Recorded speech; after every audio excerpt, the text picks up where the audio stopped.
আলহামদুলিল্লাহ ওয়াহদাহ ওয়াসসালাতু ওয়াসসালামু আলা মান লা নাবিয়্যা বা'দাহ আউযু বিল্লাহি মিনাশ শাইতানির রাজীম বিসমিল্লাহির রহমানির রহিম।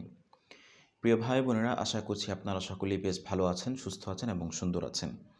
প্রিয় ভাই বোনেরা, আপনারা যদি এই চ্যানেলের সঙ্গে আগে থেকে পরিচিত না হয়ে থাকেন তাহলে অবশ্যই আজকে সাবস্ক্রাইব করার মাধ্যমে আজকে থেকে পরিচিত হয়ে যাবেন ইনশাআল্লাহ, এবং আমাদের এই যে গুরুত্বপূর্ণ ভিডিওগুলো আছে এগুলো ছড়িয়ে দিতে ভুলবেন না। কেননা আমরা গতানুগতিক কাজ করে যাচ্ছি না, আমরা বিভিন্ন বিষয়ে খুব চিন্তাভাবনা করে বিভিন্ন বিষয় আপনাদের সামনে তুলে ধরার চেষ্টা করছি। তাই আপনাদের যত বেশি সাপোর্ট পাবো তত আমরা মন থেকে এবং সার্বিকভাবে কাজ করার জন্যে অনুপ্রাণিত হব। আর অবশ্যই আল্লাহ রাব্বুল আলামিনের অশেষ দয়া এবং মেহেরবানি তো আমাদের জন্য সেটা তো অবশ্যই প্রয়োজন। প্রিয় ভাই বোনেরা, আজকে এখন কথা বলবো ঘরে আসার পূর্বে যারা ঘরে আছেন তাদেরকে কিছুটা অবহিত করা। প্রিয় ভাই বোনেরা,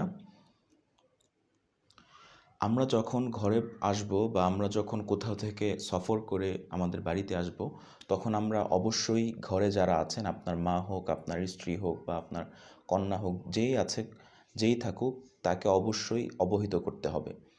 কেননা অন্যথায় বিষয়টি এমন মনে হবে যে আপনি হয়তোবা তাকে গোয়েন্দাগিরি করার জন্যে বা তার কোনো দুষ্ত্রুটি বের করার জন্যে আপনি হয়তোবা এসেছেন। হজরত আবু উবাইদা আমির ইবনে আবদুল্লাহ রাদিয়াল্লাহু তাআলা আনহু থেকে বর্ণিত, তিনি বলেন তার বাবা আমার পিতা আব্দুল্লাহ ইবনে মাসউদ যখন ঘরে প্রবেশ করতেন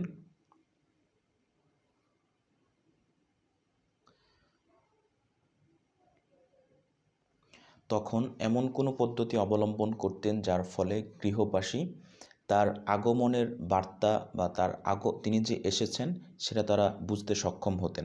অনেক সময় দেখা যেত আব্দুল্লাহ ইবনে মাসউদ রাদিয়াল্লাহু তাআলা আনহু তিনি ঘরে প্রবেশ করার পূর্বে উচ্চস্বরে আওয়াজ করে ঘরে প্রবেশ করতেন।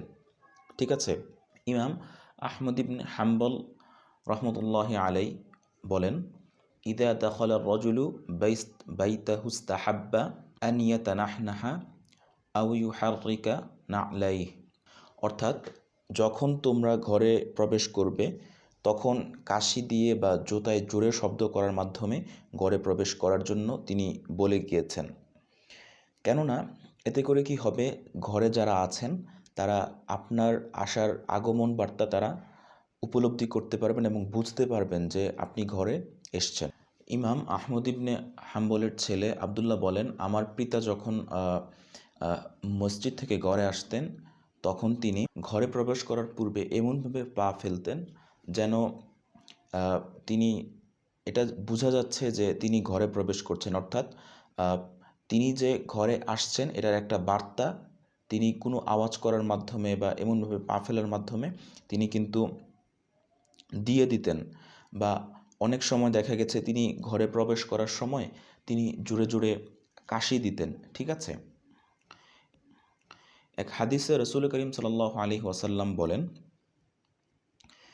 আন্নান নবী সাল্লাল্লাহু আলাইহি ওয়াসাল্লাম নাহা আইয়াতুরকার রাজুলু আহলাহু লাইলা নাহা আইয়াতুরকার রাজুলা আহলাহু লাইলা, অর্থাৎ রাসূল করিম সাল্লাল্লাহু আলাইহি ওয়াসাল্লাম কোনো ব্যক্তিকে তার পরিবার পরিজনের নিকট রাতে গমন করতে, অর্থাৎ সফর থেকে রাতের বেলা আসতে নিষেধ করেছেন, উইদাউট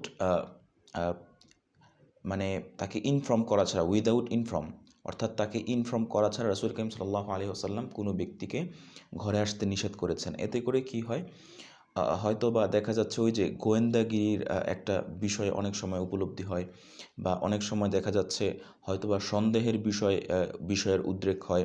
ঠিক আছে, বা ঘরে যারা আছেন তারা যদি আপনার আগমন সম্পর্কে উদাসীন হয়ে থাকে তাহলে ঘরে যদি কোনো গোপন বিষয় থেকে থাকে সেটা আপনার চোখে উপলব্ধি হবে এবং এতে করে কি হবে, সম্পর্কের মধ্যে তিক্ততা চলে আসবে। ঠিক আছে, এবং অন্যদিকে দেখা যাচ্ছে যে হয়তোবা তারাও যদি খুব চৌকস হয়ে থাকেন তাহলে তারাও ভাবতে পারেন যে আপনি হয়তোবা তাদের গোয়েন্দাগিরি করার জন্যে তাদের ঘরে তাদেরকে উইদাউট ইনফর্ম, তাদেরকে কোনো কিছু না জানিয়ে, কোনো বার্তা না দিয়ে তাদের কাছে এসেছেন। তাই দেখুন, ইসলাম হচ্ছে অত্যন্ত সুন্দর এবং মার্জিত একটি জীবন বিধান, যার মাধ্যমে আমরা কিন্তু আমাদের দৈনন্দিন জীবন থেকে শুরু করে পারিবারিক, সামাজিক, রাষ্ট্রীয় এবং সকল ধরনের জীবন কিন্তু খুব সুন্দরভাবে যাপন করতে পারি। তাই এই যে বিষয়গুলো আলোচনা করছি, এগুলো আল্লাহ রাব্বুল আলামিন আমাকে সহ এবং সকলকে যেন আমল করার তৌফিক দান করে, এই মর্ম ব্যক্ত করে এখানেই শেষ করছি আজকে। সকলে আমার জন্য দোয়া করবেন। ওয়া আখিরু দাওয়ানা আলহামদুলিল্লাহি রাব্বিল আলামিন। সুবহানাকাল্লাহুম্মা ওয়া বিহামদিকা আশহাদু আল্লা ইলাহা ইল্লা আনতা আস্তাগফিরুকা ওয়া আতুবু ইলাইক। ওয়াসসালামু আলাইকুম ওয়া রাহমাতুল্লাহি ওয়া বারাকাতুহু।